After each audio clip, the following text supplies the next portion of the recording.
February 3rd, today's Bible reading. Exodus 17:8, 19:15. While the people of Israel were still at Rephidim, the warriors of Amalek attacked them. Moses commanded Joshua, "Choose some men to go out and fight their army of Amalek for us. Tomorrow I will stand at the top of the hill, holding the staff of God in my hand."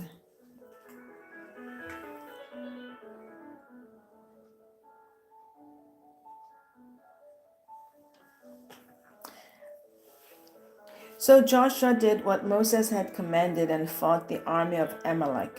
Meanwhile, Moses, Aaron, and Hur climbed to the top of a nearby hill.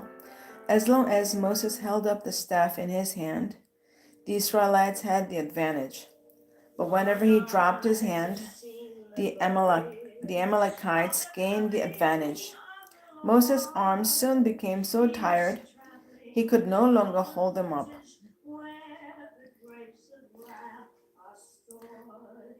So Aaron and Hur found a stone for him to sit on. Then they stood on each side of Moses, holding up his hands. So his hands held steady until sunset. As a result, Joshua overwhelmed the army of Amalek in battle.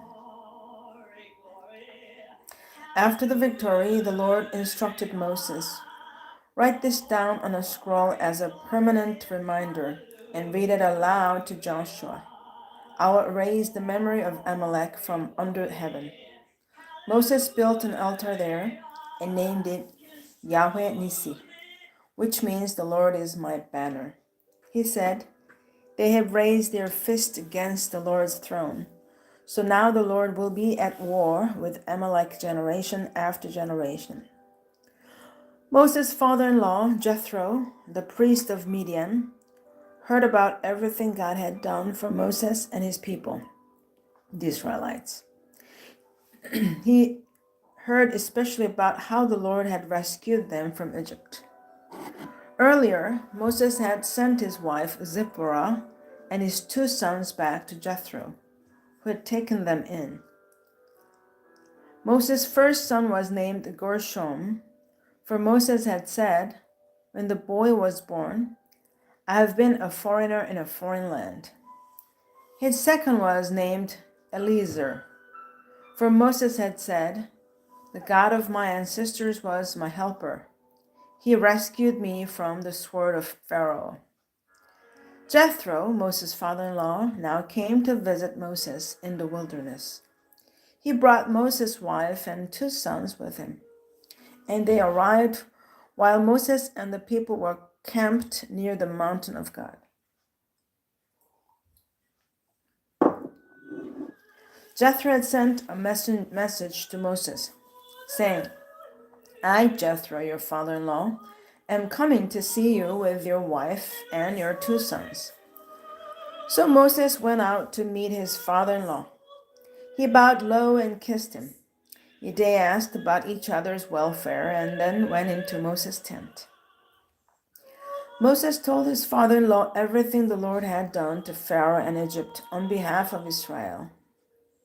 He also told about all the hardships they had experienced along the way and how the Lord had rescued his people from all their troubles.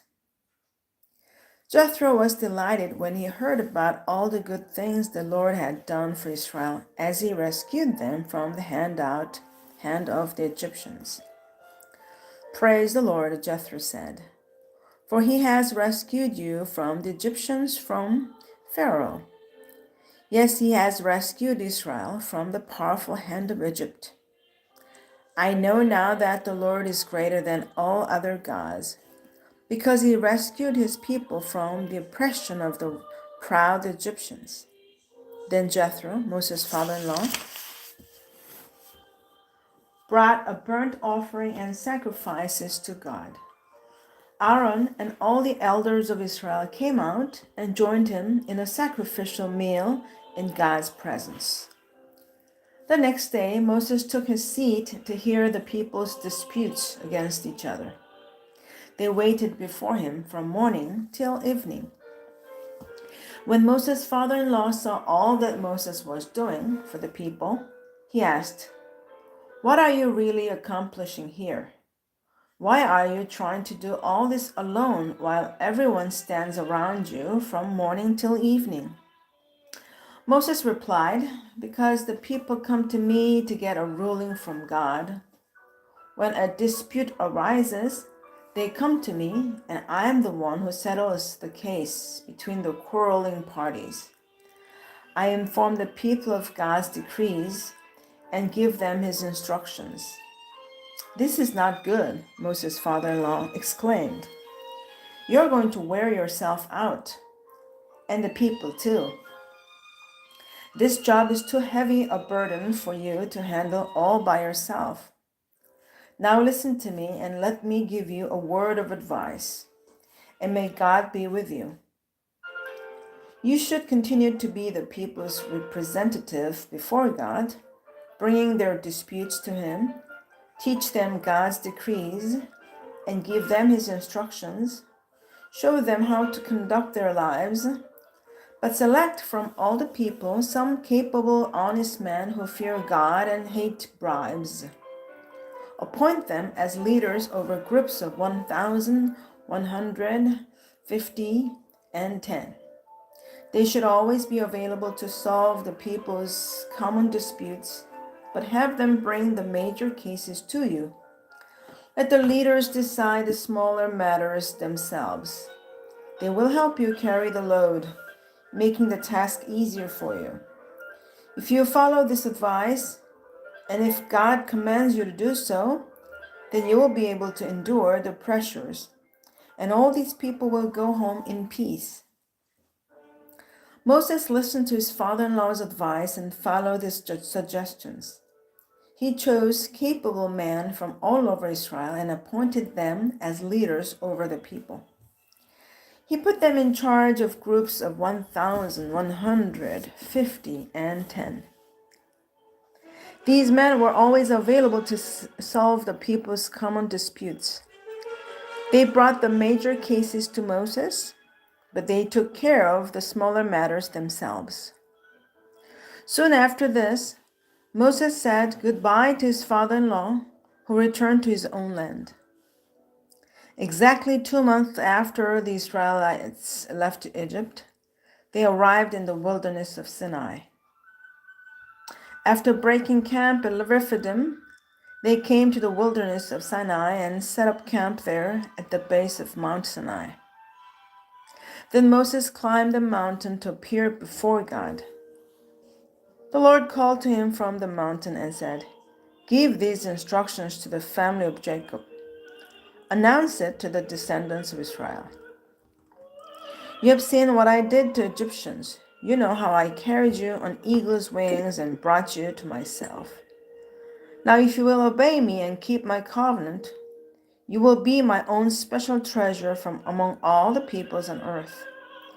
For all the earth belongs to me, and you will be my kingdom of priests, my holy nation. This is the message you must give to the people of Israel." So Moses returned from the mountain and called together the elders of the people and told them everything the Lord had commanded him. And all the people responded together, "We'll do everything the Lord has commanded." So Moses brought the people's answer back to the Lord. Then the Lord said to Moses, "I will come to you in a thick cloud, Moses, so the people themselves can hear me when I speak with you. Then they will always trust you." Moses told the Lord what the people had said. Then the Lord told Moses, "Go down and prepare the people for my arrival. Consecrate them today and tomorrow and have them wash their clothing. Be sure they are ready on the third day, for on that day the Lord will come down on Mount Sinai as all the people watch. Mark off a boundary all around the mountain. Warn the people, be careful, do not go up the mountain or even touch its boundary. Anyone who touches the mountain will certainly be put to death. No hand may touch the person or animal that crosses the boundary. Instead, stone them or shoot them with arrows. They must be put to death. However, when the ram's horn sounds a long blast, then the people may go up the mountains. So Moses went down to the people. He consecrated them for worship, and they washed their clothes. He told them, "Get ready for the third day, and until then, abstain from having sexual intercourse." Now Matthew 22:34 through 23:12. But when the Pharisees heard that Jesus had silenced the Sadducees with his reply, they met together to question him again. One of them, an expert in religious law, tried to trap him with this question: "Teacher, which is the most important commandment in the law of Moses?" Jesus replied, "You must love the Lord your God with all your heart, all your soul, and all your mind. This is the first and greatest commandment."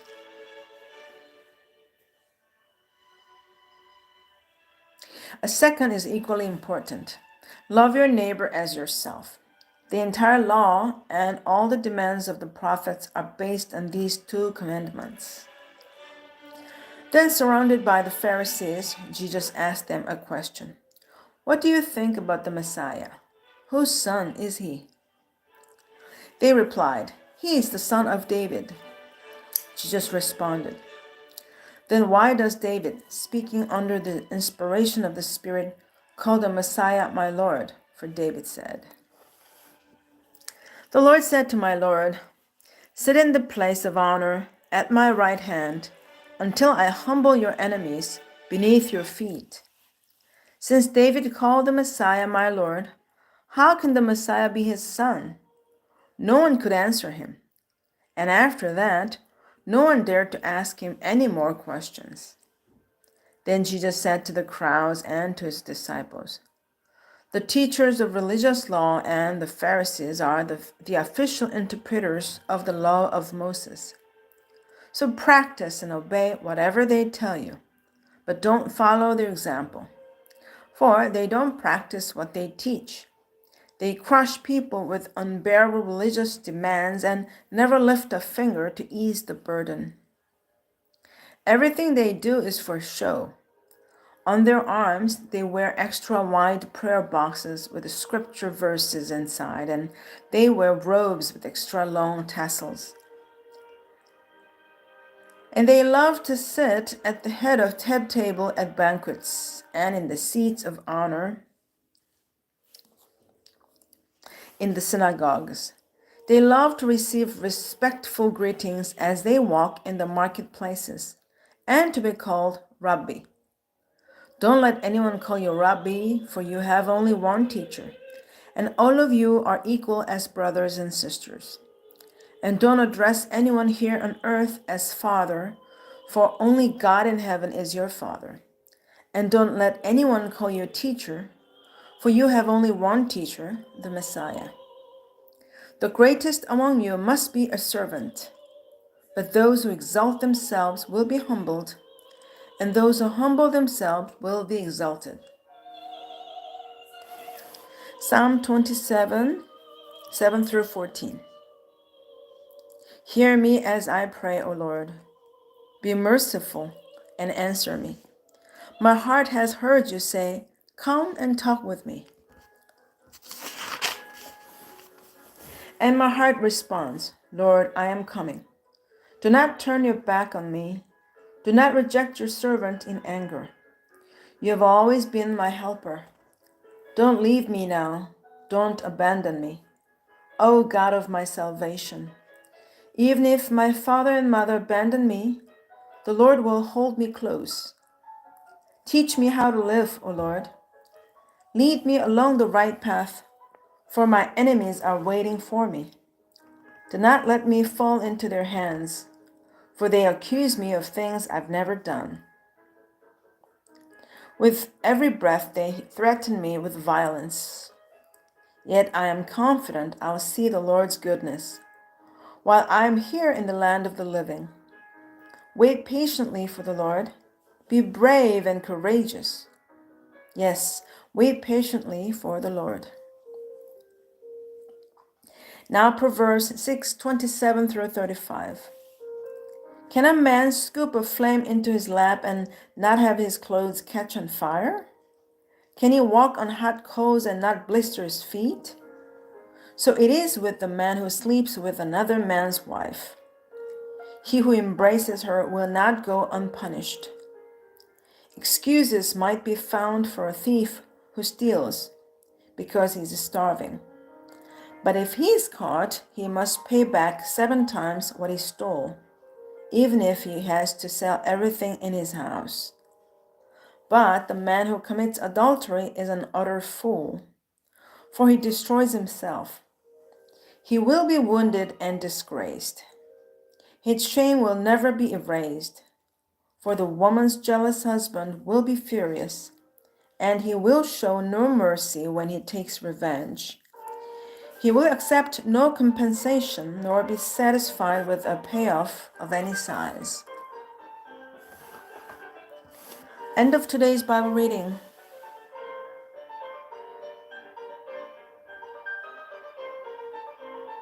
Hello. Have a wonderful day. See you tomorrow again. Enjoy your day.